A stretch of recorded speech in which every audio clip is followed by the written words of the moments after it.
may I segue to the impeachment, no? Not to discuss the merits of the case, but to get your impression, Special Attorney, on the strength or weaknesses of the prosecution and the defense. I think that both legal teams are excellent. And I called it out with one-on-one between Attorney Chel Jokno and Attorney Poa. It was really excellent argumentation, very diplomatic, very calm, but so substantial and so meaty. And so I was thoroughly impressed with both of their, well, performances. But of course, malaki yung nakasalalay dito, no? This is not just a debate or an oration. But I feel like both legal teams are equally strong.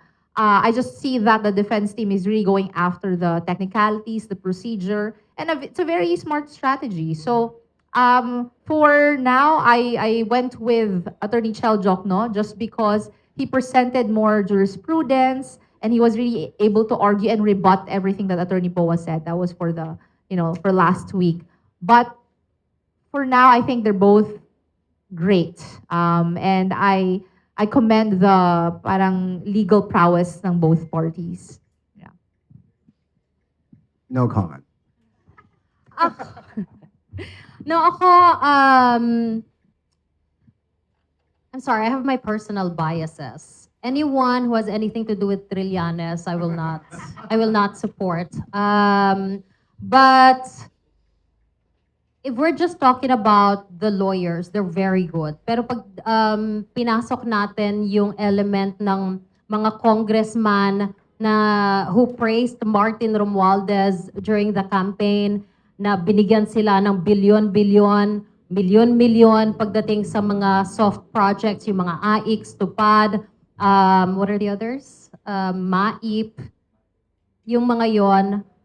I don't know, for me, nawawala kasi yung element ng we are just doing this for the good of the country.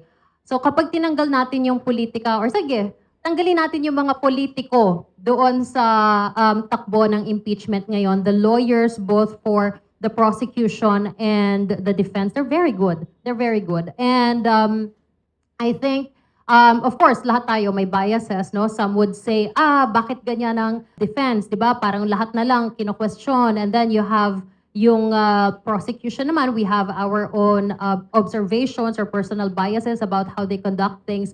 But to be fair to all of them, they are representing their clients and their cases na sobrang galing. And don't you just wish na wala na lang politiko doon, no? Sana puro totoong lawyers na lang. But yeah, we'll see. Again, like I said earlier, di ba?